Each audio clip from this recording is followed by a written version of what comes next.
Good afternoon, ladies and gentlemen. It's 2 o'clock, so we'll get started. Welcome all this afternoon for the meeting of the Adults and Community Overview and Scrutiny Committee. We'll kick off with the minutes of the meeting held on the 20th of June. Just before we approve the minutes, or we can take it afterwards. So do I have a proposer for the minutes? Yes. Do I have a seconder? Thank you. All in favour? Right, thank you.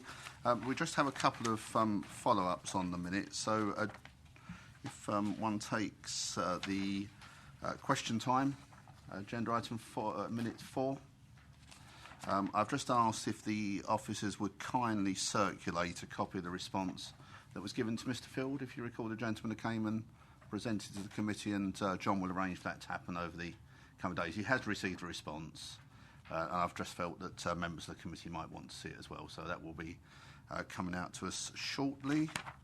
And I think there were just a couple of points that you were just going to give us some further information on, John, which was page 8, 11B. I understand the procurement process has been finished, and whilst we will get a report to this committee later, you're able just to tell us who's been appointed.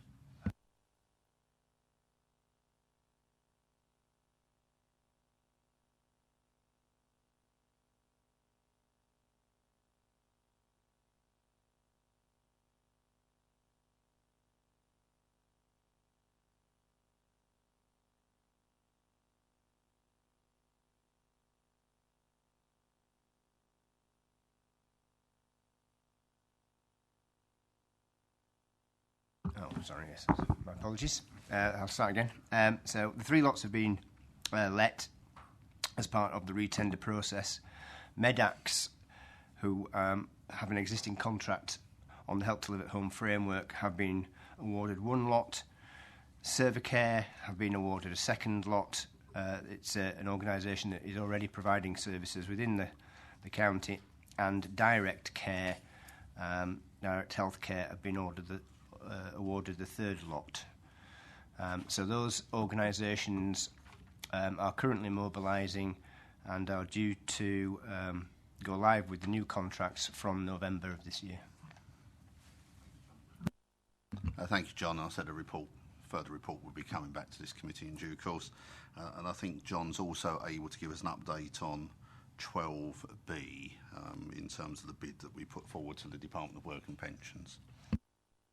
Yes, thank you, Chair. Just briefly, just to say that we were unsuccessful in the bid to the Department of Work and Pensions. You may recall that we'd put a bid forward which we were going to provide match funding for. So in the light of that decision, we're currently considering our position and thinking about what we can do without that additional funding.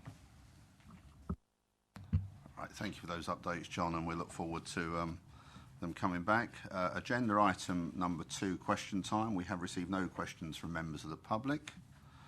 Agenda item 3, we have received no questions from members under Standing Order 7, 3 and 5. We do have a couple of questions from Terry Einan, which we will be taking under agenda item 10. We're just seeking some clarification on a couple of issues, so we'll be taking those questions at that time. I've not been notified of any urgent items under agenda item 4. Agenda item 5, do I have any declarations of interest from members? Right, thank you. I have no declarations from the party whip under agenda item 6, and under agenda item 7 we have no petitions that have been presented under Standing Order 36. So we move to the substance of the agenda. I am going to change the order if members are happy, in that we will take agenda item 11 first. We very kindly have Simon Westwood here, the independent chair of the Leicestershire and Rutland Safeguarding Adults Board, and rather than make him sit through the entire meeting, I felt that with your agreement that it would be sensible for him to go first, because I'm sure he's got other things to do once he finishes addressing the committee. So if I could ask Simon to present his report. Thank you, Chair. First of all, thank you for the opportunity. You'll be aware I'm the new chair. So this report is a report that covers the period up to the end of March 17, and therefore I'm indebted to the staff in the support unit and the previous chair, Paul Burnett, who have obviously done all the work that led to this report, and I'm here to present it to you. Just in terms of process, the report goes to Cabinet for further discussion on Friday, and it's been presented to Safeguarding Adults Board on the 20th of October for a final sign-off, and then it will be circulated and be published. So that's the sort of timetable. You've obviously had the papers. There's quite a lengthy report, but hopefully the covering report will give you the highlights. Page 164 gives you the sort of key messages that I think we wanted to distill, but obviously I'm happy to take other questions. I suppose just to emphasise one or two of those areas, making safeguarding personal does seem to be improving and be embedded. More people are having more say in the arrangements around safeguarding inquiries that relate to themselves, and that's a really important part of empowerment of the people involved in that, but also as a central principle of our safeguarding arrangements. We've highlighted that there's still further work to understand more and be more vigilant around the potential for financial abuse and domestic abuse for older people and adults. It's something that we are aware of and is responded to by agencies, but it feels like there's still some more work to do to raise the profile of some of those things. I think there is a particular challenge. Pardon me. There is a particular challenge around monitoring safeguarding inquiries and serious incidents in health settings. There's been an improvement over time in the volume of those, but we still feel there's probably under-reporting of that. And there is ongoing dialogue, and certainly the board have asked for an update from both providers and the Adult Social Care Service on how that's going, and that is actually an agenda item on our next board meeting in October. So that we'll keep a close eye on that. And there is in place now the Vulnerable Adult Risk Management Guide, which is out there for staff to help them make their professional judgments around the levels of risk. That still is in relatively early establishment. I think people are using it well, but we need to keep promoting that and make sure that's fully embedded, not just in county council services, but across partners. That's the important point, that it should be something that is well used across partnership, not just by adult social care. I think that's all I want to particularly highlight. Happy to take questions, Chair. All right, thank you very much, Simon. Do members have any questions? Right, I'll take Michael first, then followed by Hilary. Thank you, Chair. Yeah, just a quick one, really. On the deprivation of liberty issues, we've done a lot to address that, and we've reduced the number of referrals outstanding by nearly half, which is great. I just wonder, did you see evidence that we were getting all of the urgent ones dealt with and the ones that have been outstanding a long time as well? Chair, it's probably best for on the operational reasons for colleagues from Adult Social Care to comment, but I have had an assurance. I had a personal meeting with the senior managers in the council around that issue. They have provided that assurance around the long-standing ones and the most urgent ones being addressed first, and significant progress has been made on that. It is a challenging issue, which I'm sure members have heard about before. There is a real volume issue here, which is to do with the way the interpretation of the law was implemented, and what is positive is that Leicestershire and partners are interpreting that correctly. They are highlighting all of those cases that do require this. That's partly to do with the volume. The volume is partly to do with the pressure. I have to say I also work in other areas where the interpretation isn't quite as robust, perhaps. So the volume hasn't occurred there, and I think that's a positive thing around the services here, that they are taking it very seriously. Do you wish to comment as well, John? Just briefly, just to reinforce the points that Simon's made, we do follow national guidance on prioritisation of referrals. So there is a national protocol that's been developed by the Association of Directors of Adult Social Services together with the LGA. We follow that guidance. Referrals are not taken on a kind of a first come first served basis. We do prioritise them. Each referral is risk assessed as it comes in. And we address the concerns within those. There are, as you know, still a remaining number of assessments to undertake. We are managing the flow of work such that that number is not increasing, largely as it was previously. But there is still a backlog of work that we need to get through. Hilary? Thank you. Thank you very much for the report, which I have read with interest. My question is about the relationship we have with other partners. For example, I come from the Charnwood Borough, and we have a world-class university with over 17,000 students, more than 3,000 employees. Now, the majority of the students live out off campus, so therefore they're more at risk managing their own affairs than they are of the 4,500 that live on campus. We also, of course, have the two universities in Leicester City, but a great number of them, both students and employees, live outside the city and within the boundaries of the county council.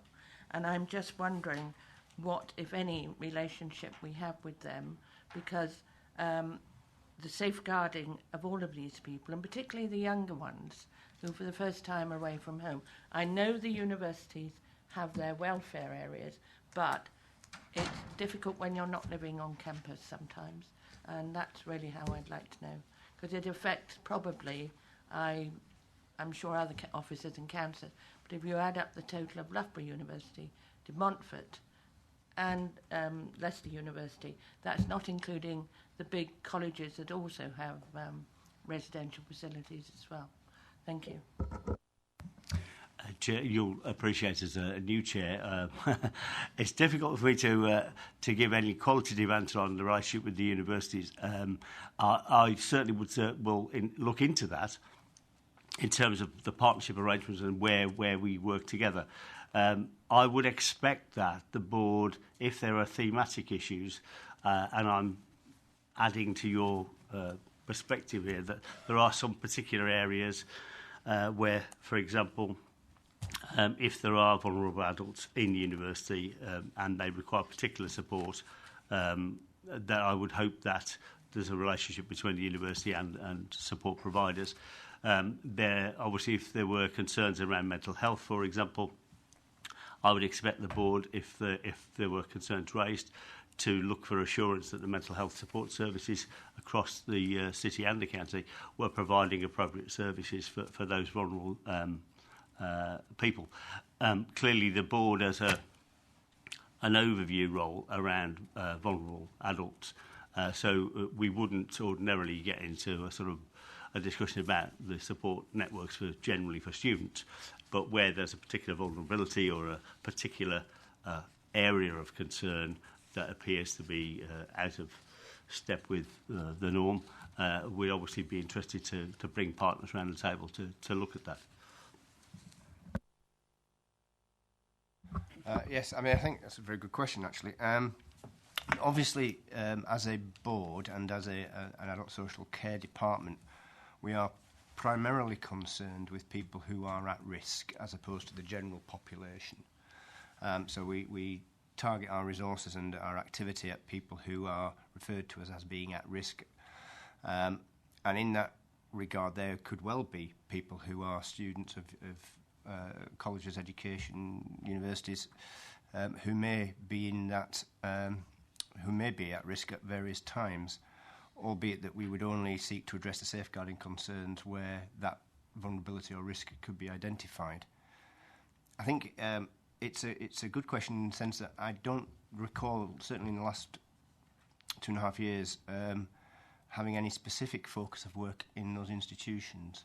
So it might well be that we could approach the institutions themselves, ask the question of whether or not they are aware of the board's safeguarding policies and procedures, and ensure that they've got the appropriate contact details should they require them.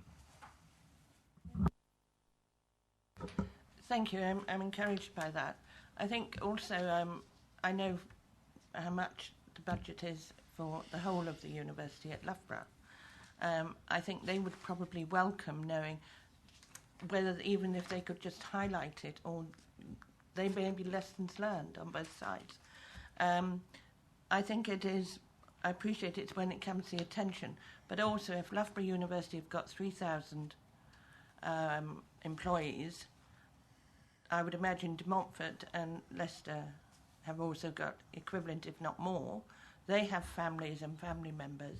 So I would encourage the board to look at just even finding out if the universities know about you, really, and if necessary, help financially if it's necessary. Chair, I'll certainly take that back. I do think it's an area that we should at least, they should at least be aware of the work of the board, and we should at least have a conduit by which they can raise things if they've got relative concerns.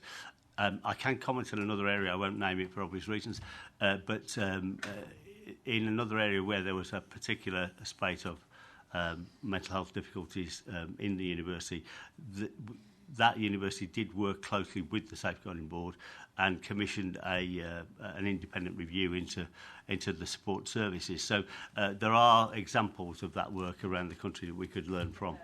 Yeah, thank you. Are there any further questions from members? Do I take it members would like to take up John's offer to contact the 3 universities in the way you just outlined to make sure they're aware of the procedures, and also on your behalf I'd like to thank Simon A for coming and B for making the offer as well to contact the universities and appraise them of the services which are there and the procedures, and thank Hilary for asking the question as well, which I think we've all benefited from. So you are welcome, of course, to stay, Simon, but I would understand. So thank you very much.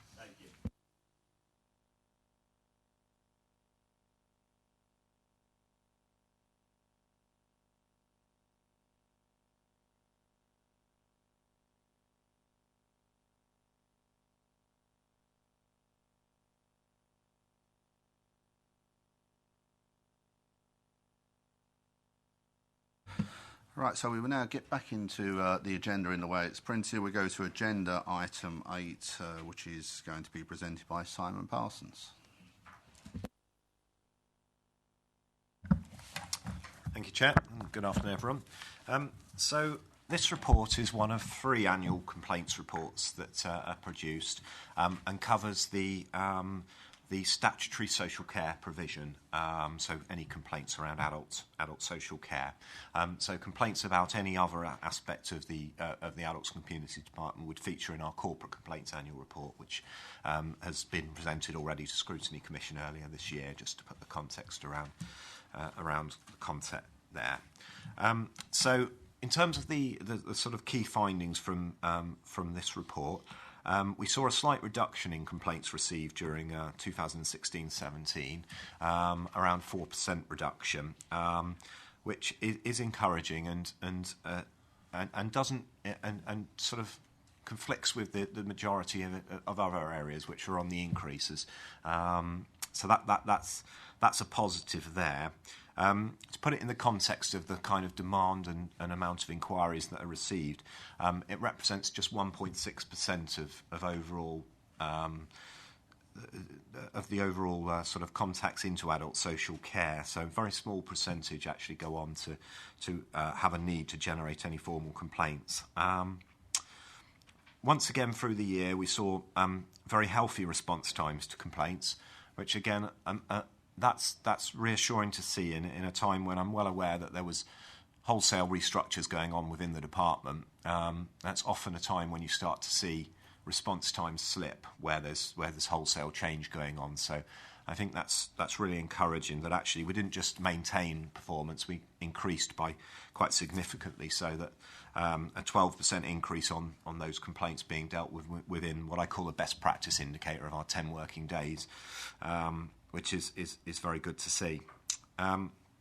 Through the year, there were, I guess, two key topics or two key themes that arose in terms of complaints that were coming through around the difficulties around the Help to Live at Home transition at the back end of 2016, and mental health areas, which really was very specifically around waiting time and waiting lists for workers to be assigned. Both of those areas, collectively between those areas, that accounts for almost 50% of the overall complaints that we received. So both were targeted very specifically following discussions with the senior leadership team, and have got clear action plans were set out on page 27 of your papers, set out the actions taken, and I'm pleased to see very positive progress in both those areas that I would say are now very much more stable. So good to see that the issues were picked up and acted on appropriately. I think I'd say the key development of this year has been a strengthening of how we articulate learning from complaints and how we feed that back in, and that's really through just a more structured approach to being able to articulate that.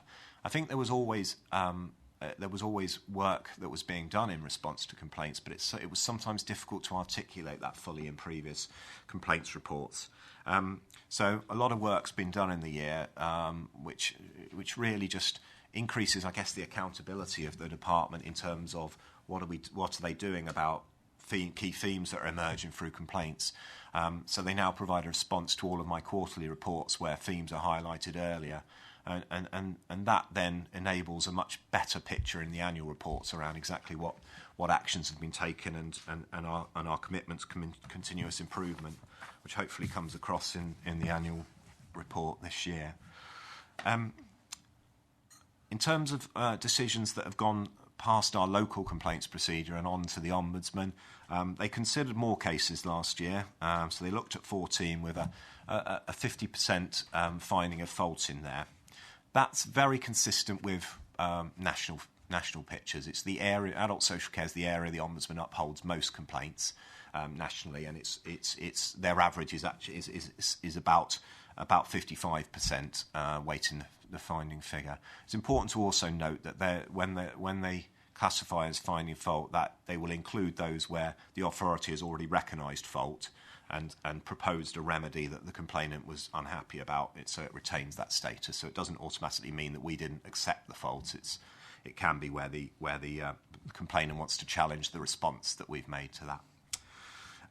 It's also important to say that of the complaints upheld, there were very relatively low levels of financial remedy payments, with a total of just over £1,000. So very low levels, and that reflects that the majority of findings of fault are very much administrative in nature, where an apology and is seen as appropriate redress.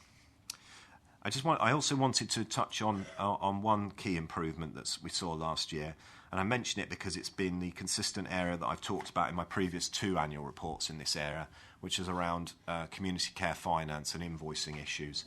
And whilst there are still some issues with accuracy of information going out in invoices, a lot of good work's done, which has seen a 47% reduction in complaints that I'm seeing around that. And principally, I no longer see really any complaints about the staff involved in that area, or indeed any issues about accessibility of that service, which I used to see featured regularly. So the ones I do get are now very much purely about the data itself feeding incorrect invoices. And that's an issue that we still need to do some work on. But again, I would stress that there's a very clear action plan in place that's live to address those, and that's set out in the Director's response to my annual report on page 35 of the panel papers. I'll close by just recognising as well that it's important, as always, to try and reflect a lot of the positive work that goes on. And again, I'm pleased to note an increase this year in compliments. So 123. So we're starting to get to the stage where that's almost a comparative figure with the number of complaints. But I think it's always important to reflect there's a lot of good work. I'm sure that figure isn't fully representative of all the compliments we receive, but we are getting better at registering those when they do come in. And welcome any questions on that report. Right, thank you, Simon. Before we go to questions, John, do you want to comment on your response? Thank you, Chair. Yes, so just first thing to say is obviously thank you to Simon for his report, which I think is a very good and very balanced report.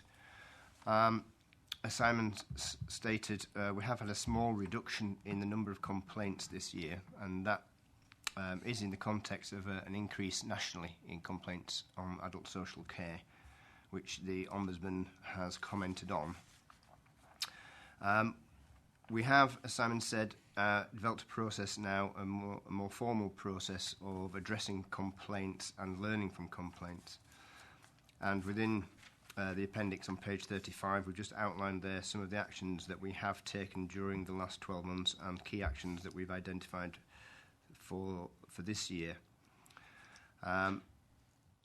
That includes looking particularly at the accuracy of recording and data capture, and particularly the area around what's called care package line items, CPLIs, which is a technical term for it's a basic level of information that we capture within our information systems, which then drives the support planning process and the invoicing of providers and the charging of client contributions.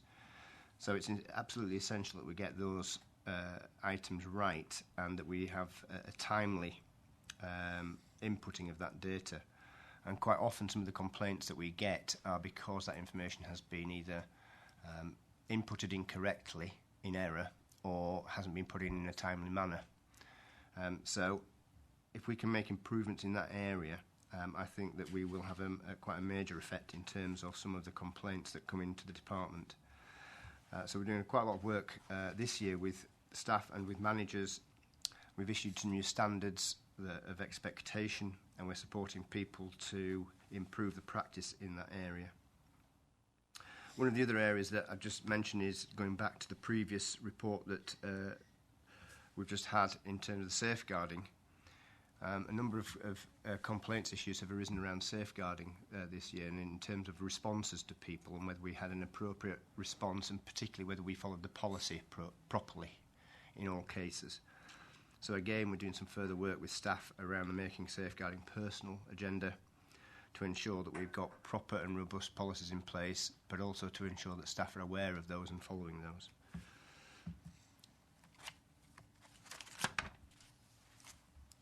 There have been a couple of areas, as Simon said, which have contributed significantly over the last 12 months to the number of complaints.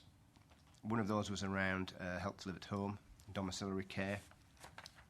And whilst we had some particular issues within Nottinghamshire around the procurement process and the mobilisation of the new providers, it's also fair to say that nationally, home care is now seen as being an area of significant concern by the Ombudsman across all authorities.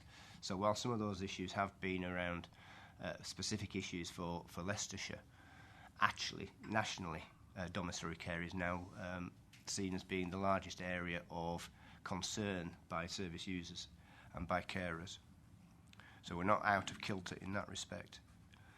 And then the other thing I'd just say is that, as Simon said, we've also seen a rise in compliments, and whilst the compliments that we record are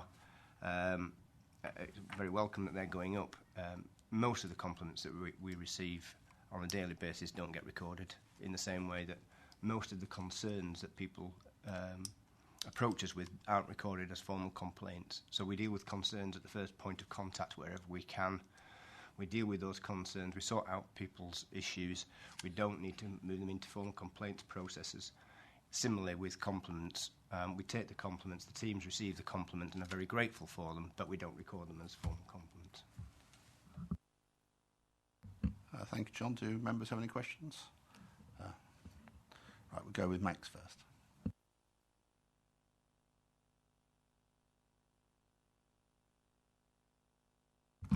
Thanks very much. With regard to your statement, John, the two items that you chose to pick out, the care package line items and the making safeguard personal. I mean, in general, I looked at the report and the complaints and I had no particular comment to make. I thought they were generally good under the circumstances, and that's a compliment if you wish to take it that way.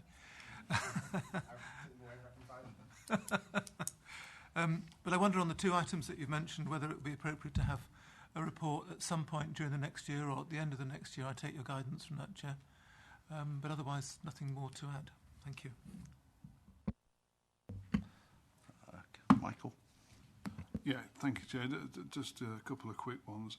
Under 11, it says complaints and compliments about other aspects of adult and communities department are reported separately. Could I be sent a link to that, please, just to see what sort of data we're talking about? And if I was a service user ringing up or contacting you and I said I want to make a complaint, I get the impression from paragraph 8 that you would try and talk through with me my issues and try and deal with them and stop it going to a formal complaint process. Is that correct? It would very much depend on the nature of the conversation. So I would never, I wouldn't ever stop something going into a formal complaint if that was very clearly the intention that was being raised. I want to make this a formal complaint. What that conversation would be very much around were they looking to access support? It might be so. We do regularly get inquiries which are about people struggling, about people with either with or with questions and queries about around an initial service that's clearly in there, which are more appropriately probably dealt with in direct dialogue with the worker in question. So it's about what we would be looking for is trying to understand what's is this more of a request for some help or some support, in which case that's probably more appropriate that the department and the social care teams are in discussion around that, because they can better advise and I become a bit of a middleman in that. Obviously, if there's an issue around wait lists, for example, for that, then I can get involved in trying to expedite and fast track some of that support. Then that's something I would do. But again, it would be along those terms. If it's very much around clearly, I've made this complaint and I want it formally dealt with, I wouldn't look to discourage anyone from entering the process. No. That's good to hear, because I mean it says further on that complaints drive service improvement, and if we're diffusing potential complaints, does that in its own way drive service improvement, or does it have to go to complaint level for actually to do anything? I certainly don't. I would like to think no, absolutely not. There will be many things resolved locally that appropriately resolved locally, but where we still reflect on that feedback, and I'm sure workers and managers will have those conversations in their supervision sessions around picking up those key areas. So absolutely not. It's not. It's not waiting on formal complaints only driving. There's always improvement being driven within that. So yeah. Linda. Thank you, Chair. I find it quite interesting how complaints are dealt with. I mean, I think the report in general is very good. But listening to you talk about local issues, my concern would be trends, because often you can have somebody complain or just have a general moan about something locally, and because it's dealt with on a local basis, it's not picked up as something that perhaps is an area of concern or something that could be improved. If it's happening in Wigston, it could be happening in Blaby, it could be happening in Loughborough. But because it's dealt with at that local level, is there a mechanism that these non-formal complaints are recognised as a whole, so that if there is a trend happening, that it becomes highlighted? There are, and it often depends on what the nature of the issue is.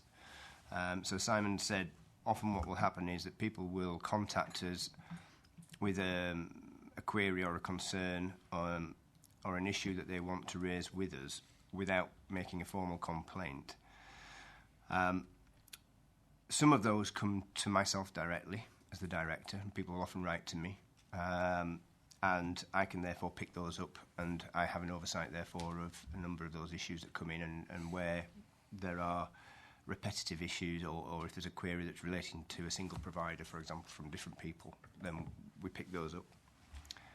Where there are issues relating to particular providers, our quality improvement team pick up those issues. So we refer those on to the commissioning and quality team, and they will address those directly with the provider, as well as the local team addressing any particular individual concerns with service users.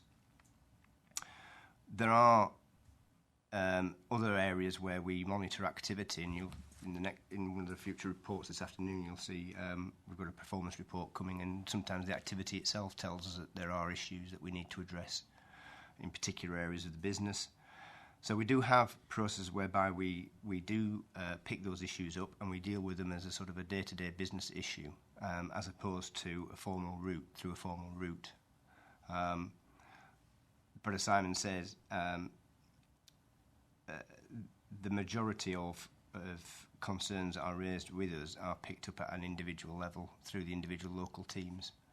And that's the most appropriate way of dealing with them, because most people want their concerns resolving quickly and without fuss. So that's the way that we try and manage the situations as they come in. Would you like to comment, Richard? Thank you, Linda. I, through you, Chairman, I think I've been doing this job for a few weeks now.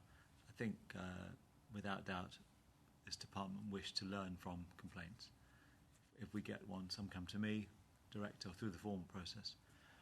We had one recently earlier this week, and John and I just talked about the implications. We thought, yeah, there's some relevance in this, and let's change our thinking slightly. So the people I've met so far all wish to learn. We use it positively. There's no running away from complaints in this department. We genuinely want to listen, and we want to improve our service based on any comments that come back to us.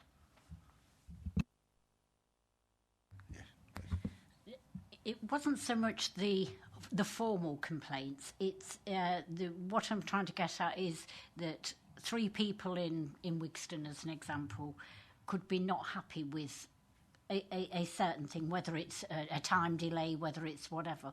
It doesn't go to a complaint, as you say. It's dealt with locally, and so therefore their issue is solved. But in another area, exactly the same thing could be happening, and it's just making sure that it's linked up so that in each area, if this is becoming a problem here and here and here, that it is looked at as a whole. And I just, it's reassuring to know that there is going to be that link between each area to make sure that if there is a trend, it is picked up. Any further questions, members? Please. Thank you, Mr. Chair. I noted, John, in your response to the compliments, there's a lot of action that is planned and taking place. In particular, interested in the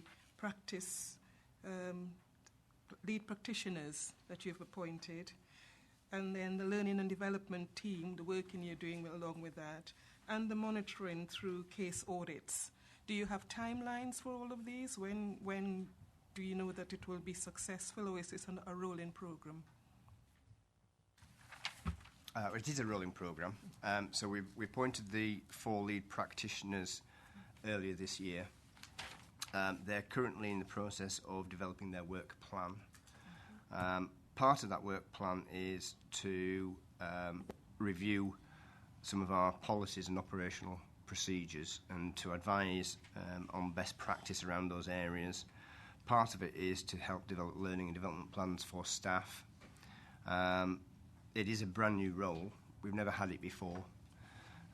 So we are in the process of developing it, and it will be developed as we kind of roll out the work over the course of the next 12 months.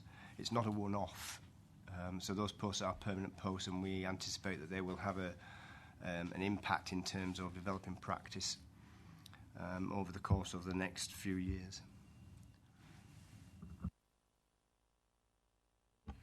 And is it to be assumed, John, that these posts and the work that they're doing will be reported regularly to your leadership teams or boards?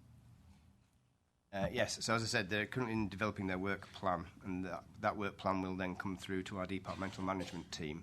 I mean, obviously they meet very regularly with each of the locality teams and with the heads of service to ensure that they've got all the team's priorities and they understand the requirements and the development needs for the teams.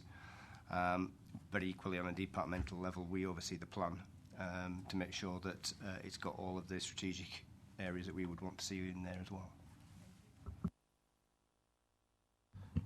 Right, in which case I'll sneak in with a question. Oh, sorry, Hilary. No, Hilary, you go first. I'm really following up from Councillor Broadley's questions. I noticed, this is only my second meeting, I've only been a county councillor for 2 or 3 months. I noticed with pleasure that the complaints have gone slightly down, but compared to previous years, they're still quite high. And these, I gather, are the formal complaints. Councillor Broadley was asking how it relates with the informal complaints, if I can call them those. In other words, ones that are sorted out straight away. I still think we need to know some idea of percentage of those, not necessarily because we could be being not misled, I don't mean that at all, but not getting the full picture. And I think I do have a little bit of concern about that, even if it's just to tell us that, yes, they've all been sorted, or 80% have been sorted, or there is a thing. I'd also would be interested to know that if someone has phoned up and complained about a certain thing, and although it's dealt with, it is considered a serious complaint, and does that have to be escalated by the complainant, or does the officer who's dealt with it think this really does need to go higher? Should that have gone to a formal complaint from an officer level?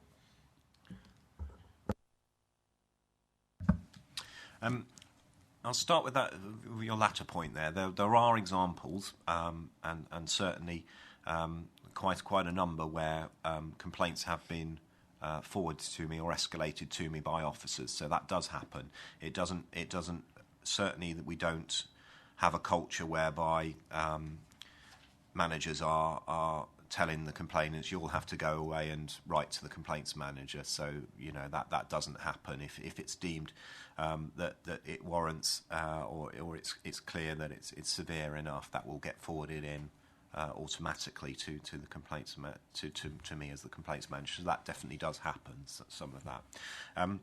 Your wider point around the queries that are sorted out and resolved there and then. I guess the challenge it would be around how you would differentiate those from, or how you would manage to record them, because that will be resolved as part of day-to-day business in the social care teams, just in part of their other words. So typically those resolutions are case recorded, so there's clear notes in the system, but they aren't tagged in any way that we could easily analyse them, because the resolution could be in a number of different parts of stages of work that we're working with those people on. So there would be some challenges around that, which is often problematic around there. I think the key thing for me is around developing that culture whereby if managers are encouraged where it's clearly a desire from the complainant that it's recognised and forwarded into the complaints process that happens. That obviously if there is ongoing conversations around an issue that they feel is resolved but perhaps isn't getting resolved immediately, that's referred in. So it's that culture around making sure that we don't bar anyone access through that, which I would echo is generally managed well in the Adults and Communities Department.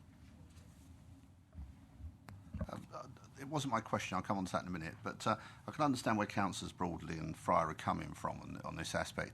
Do we keep any statistics, therefore, in the formal complaints where it has been deemed that they have been resolved in the initial contact, and then therefore it comes to you as a, well, clearly the officers thought one thing and we as the customer felt another? Because that would strike me as the key statistic. If that percentage is very low, it would indicate that to do a huge amount of work on the initial calls would be pointless. If it was a large percentage, it may require further work. So yes, I do have some data available that I record around interactions that reach us, whereby where it might be as simple as, I'll give an easy example. So something might hit my desk around someone that's been struggling to get hold of a social worker to have a conversation about an assessment. For whatever reason, maybe their phone's out of service and what have you. So my role in that is very much facilitating that timely contact with the social worker. So I may get involved around, making sure a call happens promptly, and where that, and then that generally does, and if that resolves, the issue, then it's back in it being resolved in the right place. So I would record that as an interaction. I wouldn't necessarily register it as a complaint, but I do record those interactions in terms of what I do with them. So there may be something that we could add a layer underneath that around informal resolution, that sort of thing. I was thinking more specifically about, do you get any that come to you whereby they're actually saying, I spoke with A,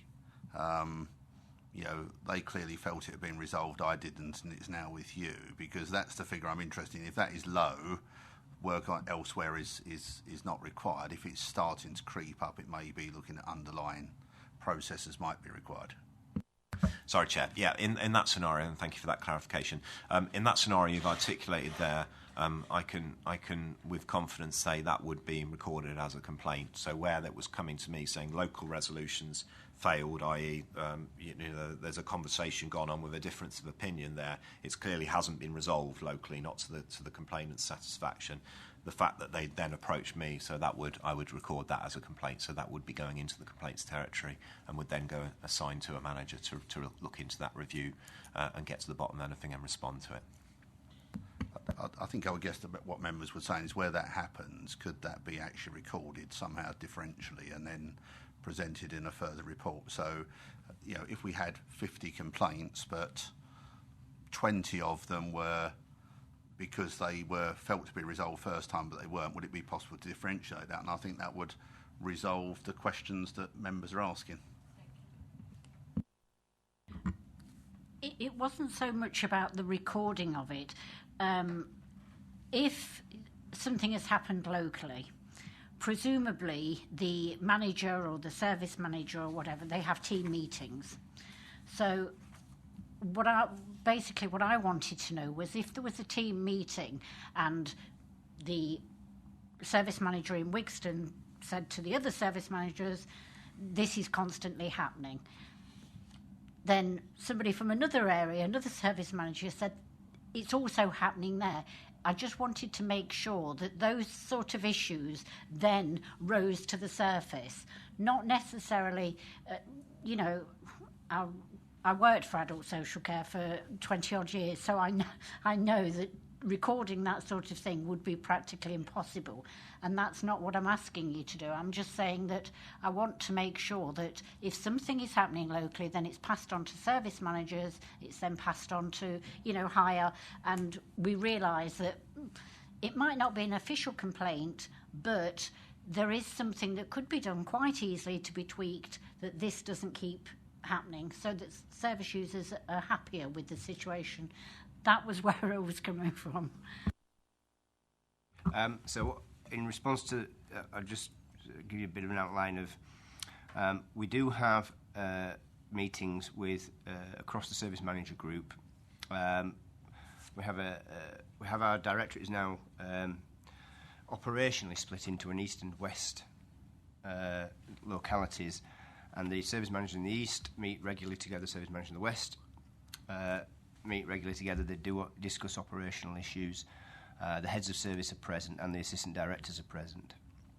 Equally, we have 2 monthly meetings, one of the heads of services from across the county who raise issues that are happening within their locality patches, and we have what we call a senior leadership team, which is all the heads of services together with myself and the assistant directors, and that's the meeting that Simon comes to on a quarterly basis, where we have conversations about complaints and issues that are arising. So that's where we do that kind of information gathering. Right, I'll sneak in my question there, if I may. Page 13, item 17, is it possible to name and shame? It just occurs to me that if we got 3 organisations letting us down, we've got a perfect opportunity to put them in the spotlight. So this relates to our joint complaints, whereby we have a limited number that we that may have that will touch both the county council and other agencies, typically UHL or the Leicestershire Partnership Trust or the CCGs. In terms of if I was to pick one where typically we tend to get more delay in terms of managing joint complaints, I would say it's the CCGs. I'm not expressing any shock. Right, in the absence of any further questions, thank you for that, Simon. We'll now move on to agenda item 9, which is with John. Or is it not? No. Have they led me astray on my report? Well, it's with somebody. I have no nameplate, so... With your permission, Chair, ask Matt Williams if he'll present the report. Lovely, thank you. Thanks, John. Thanks, Chair. Good afternoon, all. Yes, I am Matt Williams. I work for the Chief Executives Department in Leicestershire County Council and oversee the performance of the Adults and Communities Department. So this is the regular report that comes to this Scrutiny Committee, agenda item 9, page 37 in your packs. And the report covers the period April to June 2017, which was quarter 1. Appendix A of the report, which is on page 43, provides the actual figures for the performance in that period, and it's structured to reflect the Adult Social Care Vision Strategy 2016 to 2020. In particular, there are 4 key aspects of that strategy: prevent, reduce, delay and meet need. And these are monitored through the outcomes of new contacts with the department. Each of these 4 sections includes a metric reflecting that activity. Appendix B actually provides you with some further information should you need on those aspects of the strategy. Overall performance last year was good, and targets for this year, 2017-2018, have been set to sustain that high level of performance. We like to benchmark ourselves in Leicestershire, and the national publication of the information relating to last year, 2016-17, will be released later in the autumn, and we plan to incorporate that into future reports so you can see where we stand last year against other authorities. At the end of the first quarter then, April to June, performance was a mixture of green and amber using the RAG rating system, the red, amber, green. A few examples of good performance shown in the report include a 1% increase in visits to heritage sites and a 10% increase in levels of volunteering. We've also seen good levels of settled accommodation and employment for people aged 18 to 64 with a learning disability.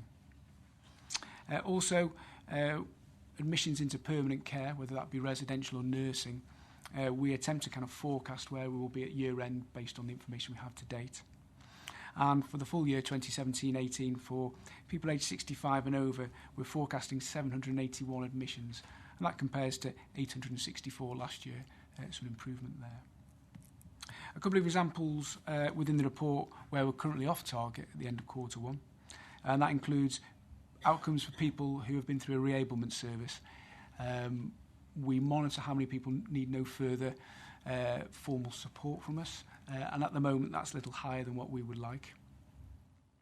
And secondly, we've just talked there about the rate of permanent admissions to residential nursing care for people aged 65 or over. It's slightly opposite when we look at those aged 18 to 64. The numbers are much, much lower. However, they are higher than where we'd like them to be. At the moment, we're forecasting 41 for the year against a figure of 29 for last year. So these are people 18 to 64 with mental health needs or learning disabilities. That's it. Welcome any questions or comments for discussion. Do any members have any questions? Well, it looks like you stunned us into silence, Matt. So clearly, had John given the report, it would have been hundreds of questions. So thank you very much for your report.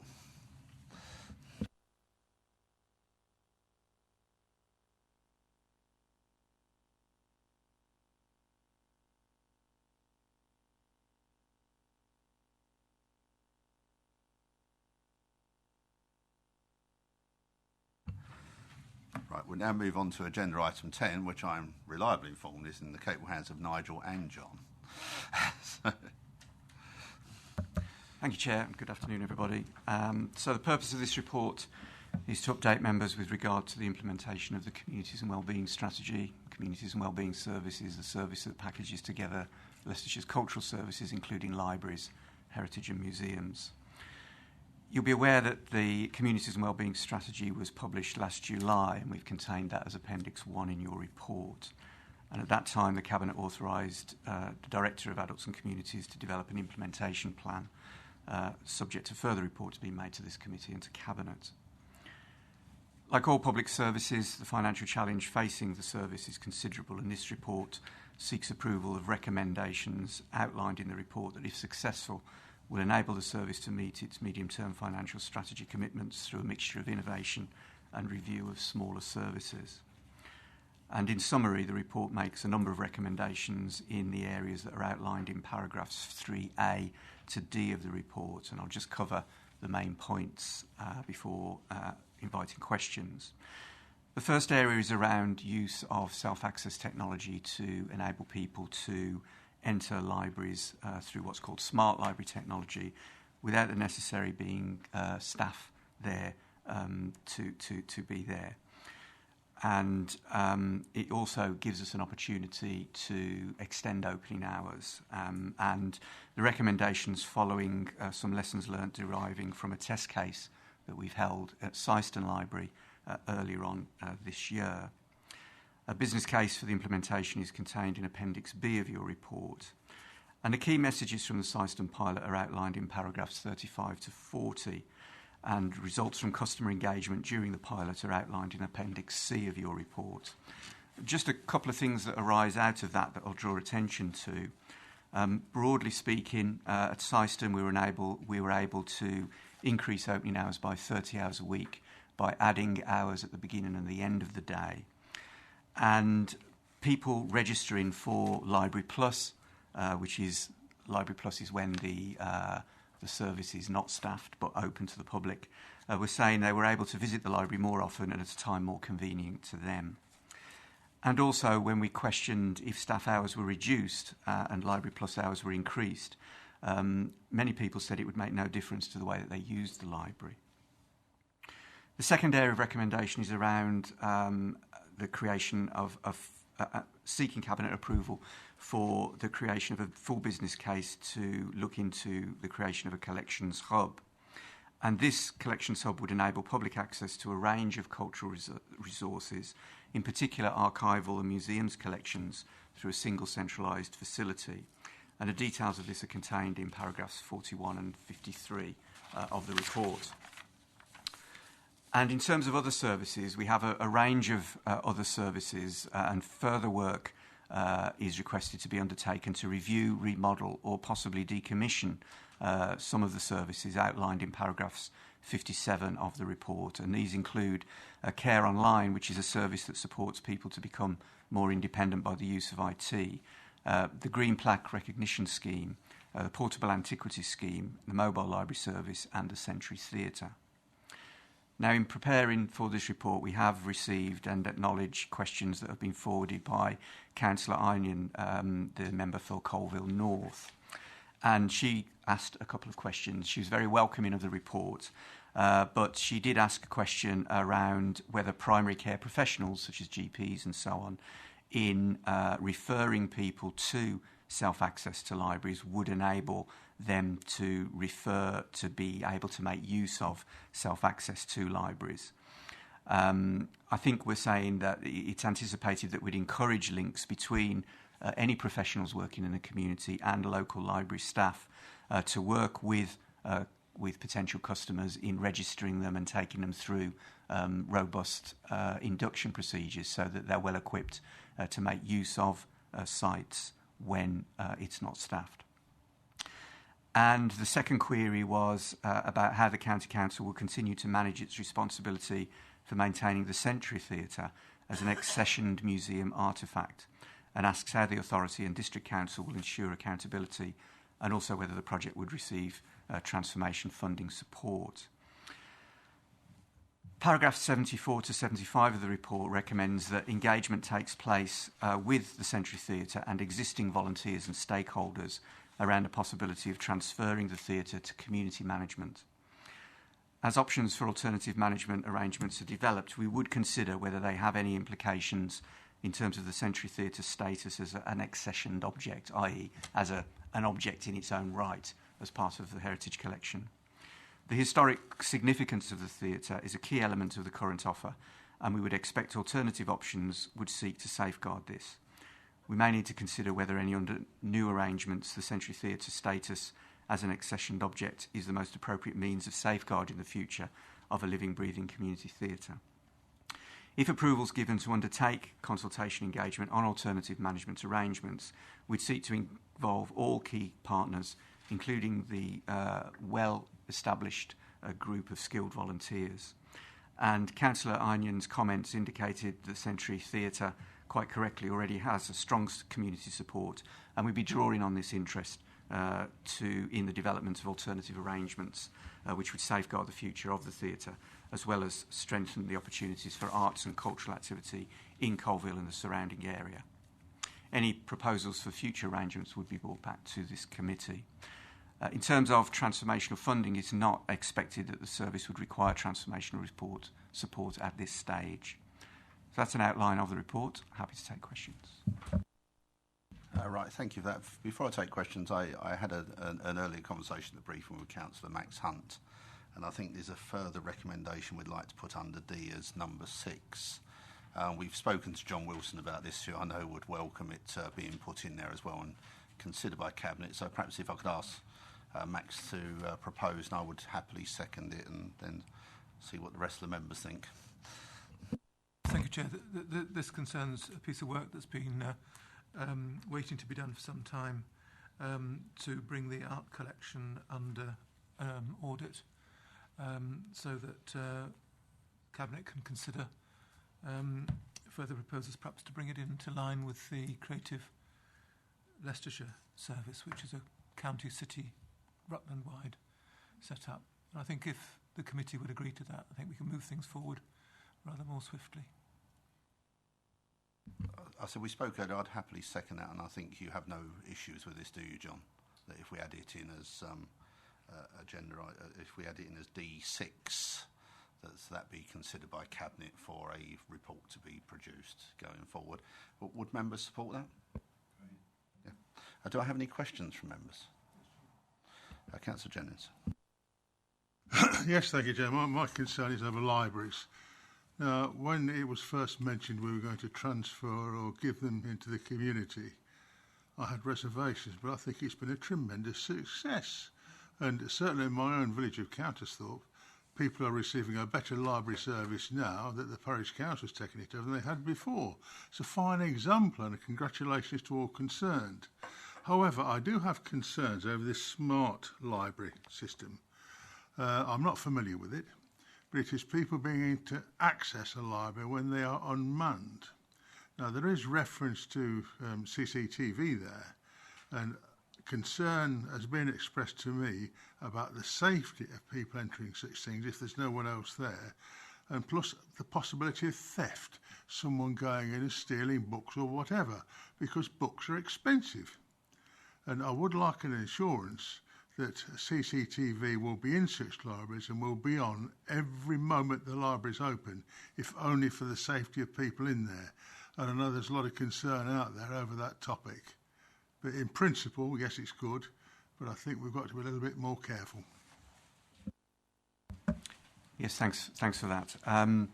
Yes, we've learnt a lot of lessons from the Syston pilot, and as it would be anticipated, if approval has been given by Cabinet and following recommendations from this committee, each individual library would have an individual assessment. It is anticipated that all of those libraries would have CCTV as part of the package that goes in.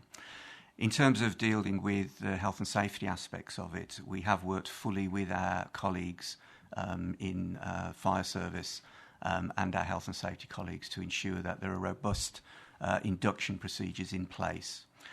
In terms of the CCTV, the way that works is that it is monitored by a hub library, and if the libraries are open at weekends, it's monitored from a county hall.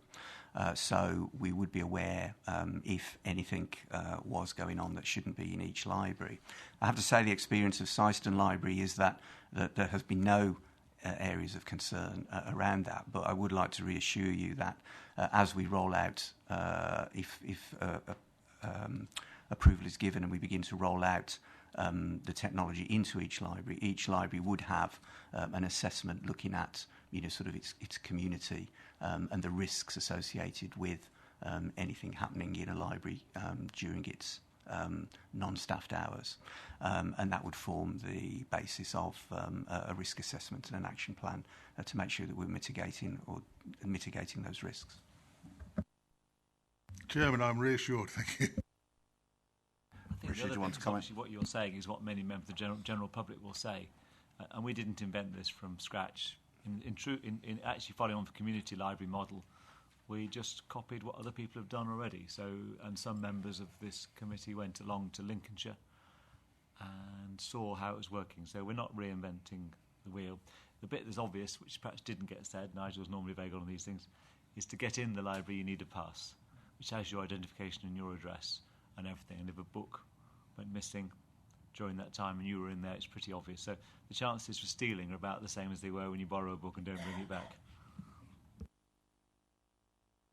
Max. Thank you, Chair. It was reassuring that some work's been done in Lincolnshire. I'm not quite sure how similar the populations are when it comes to literacy between Lincolnshire and Leicestershire, but I guess they got round to reading books by now. Just on the smart, I don't know nobody's reading. On the smart situation, I just had a question mark about location. That Syston's location is not the same as a town centre location, and the different footfalls and so on. And I think we'll certainly have to look at that as time goes on. I was very concerned about the mobile library service statistics that were given, that there are clearly there's very patchy take-up, and with all these things, there's a balance between continuing the service, which doesn't appear to have a lot of support, or promoting a service in order to get the support that we're hoping to deliver. So I think that deserves a report will come forward on this, but I'll take a great interest in that when it comes forward to see if we're doing the right things, following the right routes or whatever. But just to abandon routes, I think would be the last step that we'd want to take. But it may well be a step that is needed in some circumstances. So that was the mobile library service. As a sort of a bit of blue sky thinking here, when I think of the library service, more and more I think of the online services that you provide. If I need a book, I can go online, I can find out, it doesn't matter where it is, it can be in Uppingham or it can be in Hinckley, I can still get that book within a few days by going on the service, much like you can do on the Amazon type services online. And I therefore wondered whether it was part of your thinking to modify the stock that's held in individual libraries into more of a central stock, which can be sourced quite quickly. That involves much more transfer of books and costs and so on.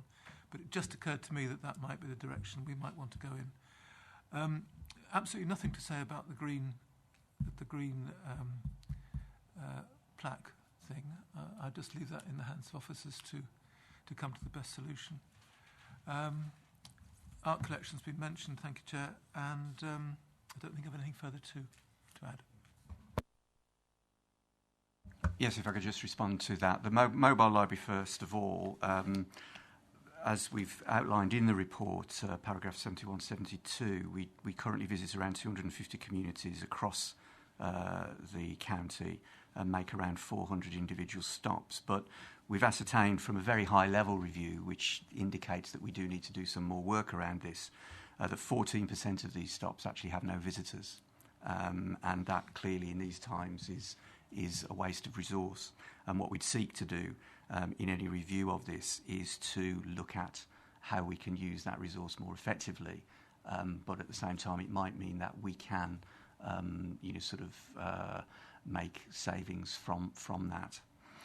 The second thing just to bear in mind is that in terms of our work with community managed libraries, we again have to consider the possibility that for whatever reason a community is no longer able to manage its library, and we'd want to make sure that we retain enough resource to be able to mitigate that by the effective use of the mobile library service. In terms of the comments on stock, I think our stock is a centrally purchased and locally delivered stock. It is managed by us, and it's managed by us across the community managed libraries as well. So it is in effect a single stock. I was interested in the comments, Councillor Hunt's comments about online services, and I think it's worth as well bearing in mind that we are investing more money in the ability to loan books online through your mobile devices. And that service has been in operation for a couple of years now, and in fact is a growth area.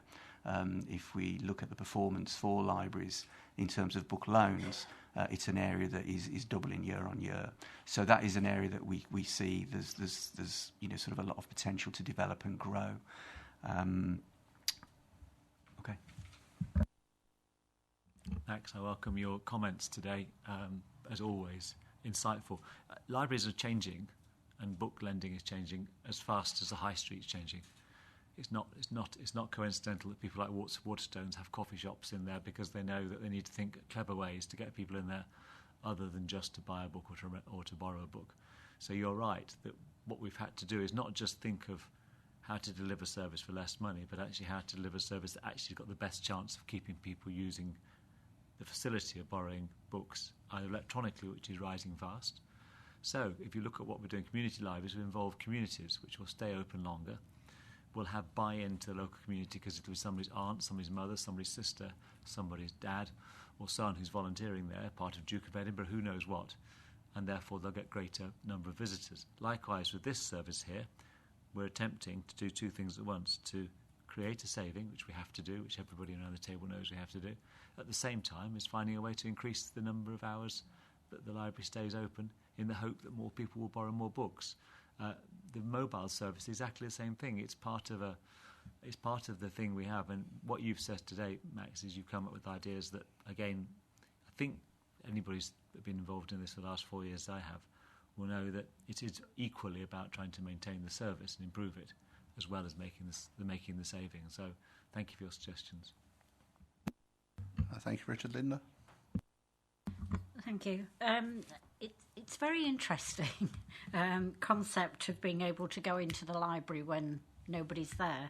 I don't know as I would want to do it myself, but presumably there's going to be training for people to be able to access the library and get in and out and whatever. And that training will include people with disabilities, that they will be able to have the same opportunity to use. I'm presuming that that's what you're going to tell me. And also that the training, because obviously people do work, they can access the training at certain times of the day in the evening, so that if you wanted to become one of these let yourself in people, that you can do it. Is that correct?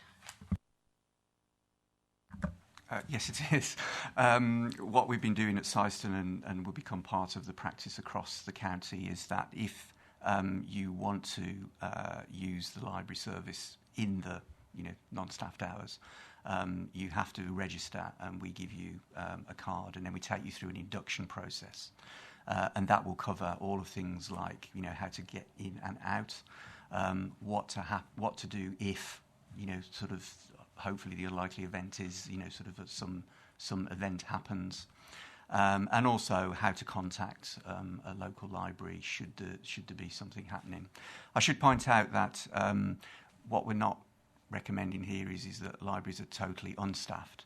There will be staff in libraries, but what we will seek to do, should we get approval, is to roll out and staff libraries when those people that we feel perhaps might not be attracted to using self-service would use the library and expect to see staff there. So a couple of groups that immediately spring to mind there are clearly children, because if you're under 16 you wouldn't be able to register. You could only come in with an accompanied adult. And people with disabilities, and obviously there's a wide spectrum of disabilities, and sort of some people may be quite happy to do that, some might not be. So we would seek, as part of the quality impact assessment, really, in terms of looking at protected groups and seeing how we can mitigate that.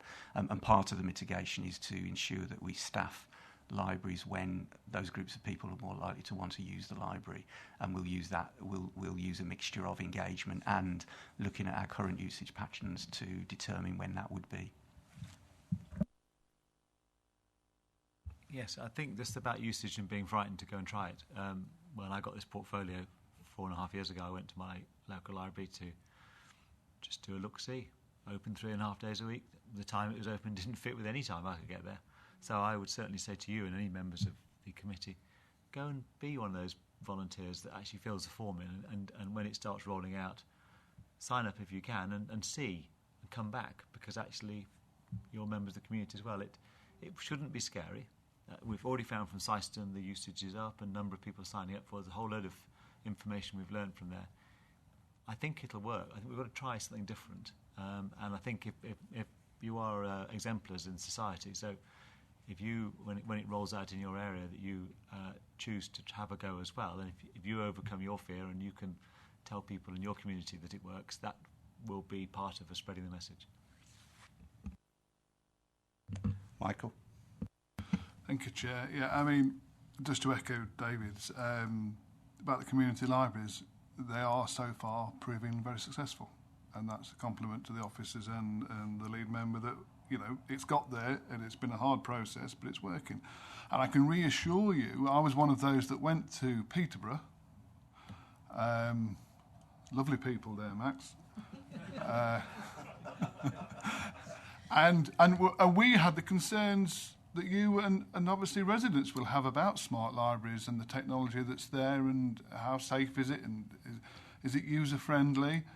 And we were fairly encouraged by it. So we're not reinventing the wheel. The technology and system is out there. I welcome the more hours that these places will be open. Of course, I lament the loss of jobs and the expertise that goes with that. But as long as there are staff there for some portions of the day that can help with those queries that technology otherwise can't.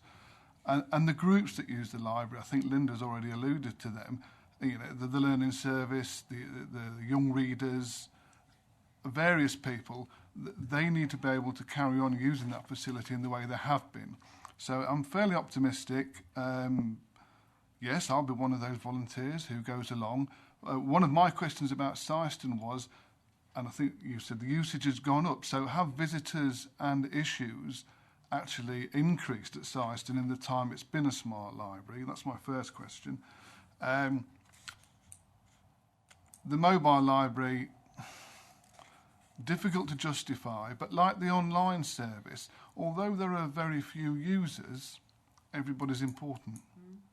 And to lose a service that you may be only one of 3 people at a particular place that use it is a loss to that person. And it can be a significant loss sometimes. If books are your life and you grab a handful every time the mobile library comes through, and that goes, that's an impact on the quality of your life. So, of course, finance is behind everything here. We really have got to the bottom of the barrel in the stuff that we're looking at. When you look at the green plaque service and the museum one that we do, relatively insignificant sums, although every pound's important. I mean, when the leader devised the scheme, the green plaque scheme 4 years ago, I actually agreed with it. I thought it was a great scheme and still do think it is a great scheme. It recognises people and places in Leicestershire in a very significant way. And I would like a report to come back, especially, not just for all members, especially for new members, so that they understand the green plaque scheme, what it has done, what's in the pipeline, what its costs are. Because, you know, when it came along 4 years ago, it was a good scheme. I still think it is a good scheme. And I'd be very disappointed if it was diminished in any way. And then the collections hub. Space is always an issue, and I'd like the Records Office to stop in Wigston. It's in my patch. I'm very attached to it, but I appreciate space as an issue. I don't know, I mean, clearly negotiations have gone with the city and the mayor. Perhaps there's potential, because even if we get a collections hub in a new build or an existing build, whatever, I think location is so important. You can't put it in Loughborough and expect people from Lutterworth to readily access it. I think it's got to be somewhere around the city boundary, close, that makes it readily accessible for everybody in Leicestershire. I mean, if the mayor or the city would consider the Records Office in the city, because of the transport links that go there, that would be great. I wouldn't have any issue with that, because then, you know, it can be got to. Wigston's readily accessible now. It needs to be in a location that is easily accessible again. So I think a one-stop shop for the collection hub I don't disagree with. I think it's the way forward. It'll save money. It gets it all together. I've been to Barrow, looked around there, and there's stuff in there. Marvellous, really is. Absolutely wonderful stuff. But nobody sees it. And that's the problem. So a lot of good stuff in here, but a lot of stuff that concerns me, you know, when we're getting down to the £7,000 things where, I mean, I've said it before and I'll say it again, I hate communities and wellbeing part of this adult social care system, because it really has been the whipping boy of this. I know some people may disagree with me, but when I consider the budget it had, I think it was nearly 9 million. What we're going to be now soon, 3.5 million, something like that. That's one hell of a slice off. And I find that disappointing. But there is positives in here, and I hope people take the positives away. Smart libraries, I think, can work. Just before I ask John and Richard to respond, we did discuss this earlier, and because this is Cabinet going to authorise John and the team to look at these, further reports will come back to this group before the final decision is going to Cabinet to make. So in answer to your question, that part of the question, Michael, we will be having report on this again before it goes back to Cabinet, once all the work has been done. And I'll pass on to John and Richard. I'll just respond to a couple of the points that you've made. Nigel might also want to respond. In terms of starting towards the end of those number of points, we also think that the hub, if it's to be developed, needs to be developed in an accessible location. And I know that whilst we haven't yet identified a location, we've obviously looked at the possibilities in terms of putting the outline case together. And both the leader of the council and the mayor in the city have both indicated that they would be amenable to any option which, whether it's within the county border or the city border, as long as it is in an accessible location. So that shouldn't be a barrier. The green plaque scheme, we don't have an intention to cease the green plaque scheme. We simply want to ensure that it is as efficient as it can be, and that we are seeking to look at all areas of the service. Because of the point that you made, there has been a significant reduction in the overall budget for this area of service over the course of the last few years, and therefore we need to look at every possibility for ensuring that we are as efficient and as effective as we can be in order that we can maintain the essential services that we want to maintain, as well as the celebratory services such as the Green Plaque Scheme. So we're not looking to cease it, but we are looking to make it more efficient in the way that it operates. And I think probably the same is true of the mobile library service. So as Nigel has already said, there are very good reasons why you would want to retain an element of mobile library service delivery within a comprehensive library offer. But again, we have to ensure that that is as efficient as it can be. And part of looking at efficiency and part of looking at effectiveness is clearly about ensuring that we fully understand the impact on the people who use the service. Anything you want to add? Thank you. Through you, Chairman. The idea for the green plaques was copied from Derbyshire County Council. Nick and I were invited to see some plaques being put up on our boundaries. I think Netherseal, I remember, Gresley Engines, I think, was the steam engine, and we saw that one, and that sort of gave us the idea. And in fact, we stole the idea and, in fact, took on the very same person who's doing it. They did it for 4 years and finished it. So what we're proposing is actually to continue with it, but a slightly lower level of intensity. And when you look at the number of people who have come through with suggestions, and a number get repeated backwards through again, through the wash to come up in another time, in 4 years we've tapped into quite a lot of the great and the good of Leicestershire. And so I think it's reasonable to continue and just downgrade it a little bit. It's a part of it. I think it's normal and reasonable, and I suspect we might have suggested it even if budgetary pressures were less tight. And I have to defend communities and wellbeing as terms of whipping boy of John's overall responsibility. I took on adults as well as libraries and museums to make sure that wouldn't happen. And the fact is, it will always get my attention. It's always massively important to me. Everything that is in here has advantages as well as delivering savings. There's no just cutting for cutting's sake. It's just because we are fleet of foot, finding new ways to do it. And I believe that these are all challenging, but they're no more challenging than we did over the last 4 years. It doesn't mean we guarantee success, because nothing is guaranteed success, but it means we will try our very hardest to make sure the service that you see at the end of this 4-year period will be an exemplar to other parts of the country of how you can make savings and improve the service. Hilary. Chair. Sorry, can I come to you afterwards, Michael? Can No, I do Hilary first? My question about Syston usage and loans. Yeah, I wouldn't like to mislead the committee by saying that the usage is massively improved, but it's certainly steady with small improvements. I think projects like this take time to bed in. It's like when we alter opening hours. It always takes people a while to get used to the system. So, sort of I think the important thing here is that, it retains access to people for when they want to use it. And I think we found from the Syston project that, we've had a lot of positive response from people that actually found it a lot easier to use the library and would continue to do so when it's at a time that's convenient to them.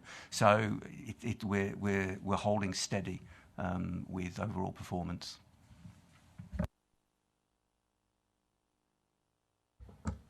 Thank you very much. I'm just going to have a quick word. I agree with everything that's been said by other councillors, but the mobile library service. First of all, I should say that I was always very much in favour of mobile libraries. I learnt to read through mobile libraries. My children did. But then it was the only way you could get books other than buying them. I'm the age that I can remember Boots having a library. So that, I was a small child, obviously. But you have to look at it sensibly. The division I represent is Quorn and Barrow. Barrow particularly, but also Quorn, have very flourishing community libraries. it's taken a lot of work and a lot of support by officers from county, but also the local parish and volunteers. They are expanding into other things, like letting out the room, having coffees and tuition and heritage groups and things. What I'm concerned about is that under the library, mobile library service here, paragraph 71 and 72 on page 63, reading that, it looks to me that nearly 60% of the stops and people are just nobody there, or are just three. 46% of stops have less than three, and 14% of the 400 individual stops have no one turning up. And this is costing £190, basically nearly £200 per unique service user. We could almost post it to them. They could order one and we can post it out to them or deliver it. Because when I look at it, what the community libraries have had to find money to do, I mean, this doesn't really tell me how much the mobile library, I know I can find out, is actually costing, because 40% of whatever is not helpful. But I really do think that needs to be looked at. Either they're doing the wrong stops or it needs to be made more efficient. I'm delighted to see about the smart libraries, which are going obviously only to the main libraries at the moment, so they're not coming to the community libraries. It's a smart library system for the main libraries, at 16 or 15 in the area. So all in all, that's the only concern I have. I don't like to think of mobile library services not being, but obviously the communities aren't really interested in them, and it's being subsidised, I presume, by all the other ratepayers who are finding other ways to get books. So I think that needs to be looked at. Thank you. Yes, I mean, clearly, sort of when we do look at the mobile library service, we'll be covering those things and putting forward proposals that, will address those issues. All right, we'll come back to Max, but before I do, I would like to assure you my father, though not a native, has lived in Lincolnshire for the last 30 years and reads avidly, despite being 90. I should get around Lincolnshire a bit more, shouldn't I? Yeah. Great county. I'm inspired by what Hilary has said about the mobile libraries, and just reflecting on, if I can present a different picture. I think it depends on how close you are to a permanent library, community library or whatever, and the two client groups, if you like, that I find use local mobile libraries are young parents who have kids who go through books 3 or 4 a week sometimes because they want different pictures and so on. Talking about very young children, and that's a stock which really can't easily be accessed by parents in a town of the size of Loughborough or Hinckley or whatever, where the bus fare into town is not small, and that weekly trip to the mobile library is really quite a part of the week when you've got young children. And the other group, of course, is the older people who might not be so mobile and so on, and also go through books quite quickly. So I think we need to be very careful about remodelling the mobile library and listen to all views, including those this afternoon. Thank you. Do you want to respond, Nigel? Just to reiterate that, yes, when we do look at that, we'll be looking at a whole range of areas in terms of where people use them and what the frequency of stops are, and the duration of the stops and so forth. So we will address those things when we do that review. No, I'm going to go first. I'm going to have a go. I thought, live dangerously. My one grey cell has clearly been working overtime today. So I throw out a few thoughts, probably more to Richard than anyone else. I've listened with interest to the debate on the mobile library, and particularly the aspect of children. But we shouldn't forget that most schools now have pretty decent libraries for their children.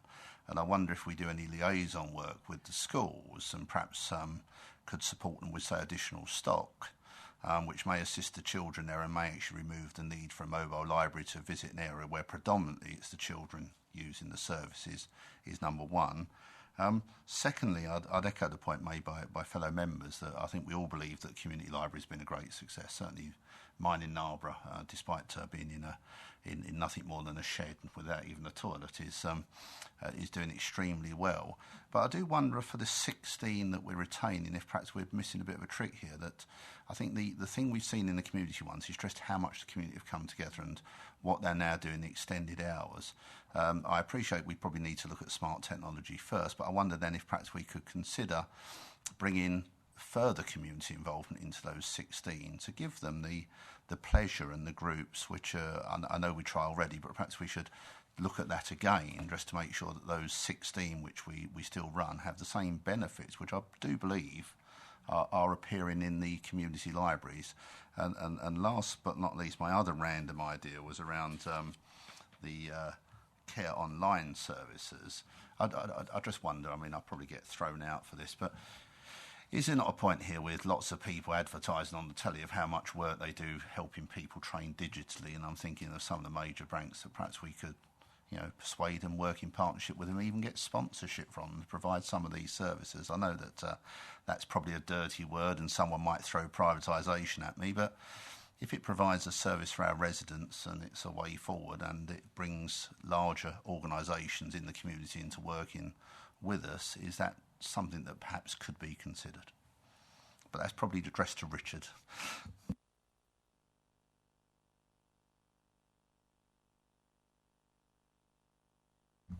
Thank you. Another random idea. My mother's 87 and not very technically minded, but I bought her an iPad, and she actually reads books now on the iPad. So if the mobile users are very few, maybe the county council could look at loaning iPads and with a bit of technology assistance for these people to be able to get something on an iPad. It would certainly be a lot cheaper than a mobile, and plus, again, they can use it whenever they like and download books whenever they like. So that's worth a thought. I should jump in while the chairman's doing his papers. Good, paying attention, Rachel. You can download Leicestershire County Council Libraries app, and your mum can download the books to the device that you've bought for her. So you should, again, as you're going to be our exemplar, Linda, I'm looking to you. I'd like to see at the next meeting that you can actually report that your mum is now with you. My mother does. From the county council. Yes, but for these people that use the mobile library, you say there's only one or two or three people that actually do it. Yeah. Maybe the county council could loan them an iPad with somebody that could teach them how to do it, and it's going to be cheaper than I would think that would be challenging. I think there'd be a number of people who say I'd like an iPad too. And in fact, everybody'd like an iPad and never get it. Only the ones that use the service now. Well, yeah. Thank you for that. Right, in the absence of any further questions, we have the recommendations under Section 3, together with the additional recommendation, which will be termed D6, following the proposal by Max, which is seconded by myself. Is everybody happy for those recommendations to go through to Cabinet? Agreed. Right, thank you very much. We've already dealt with agenda item 11. I would draw members' attention to the Health Watch report on the pink papers, which I'd recommend everybody read and digest with great interest. And obviously, under agenda item 12, we have the dates of the next meeting, and again have been set out on the agenda, so the dates are there. Right, so I think that I have no other items that anyone has brought to my attention they want to discuss urgently, unless I've missed anything. In which case, I thank you all for coming and your participation and excellent comments, and wish you a nice afternoon in the sun for a change, as opposed to the rain. Oh, come on.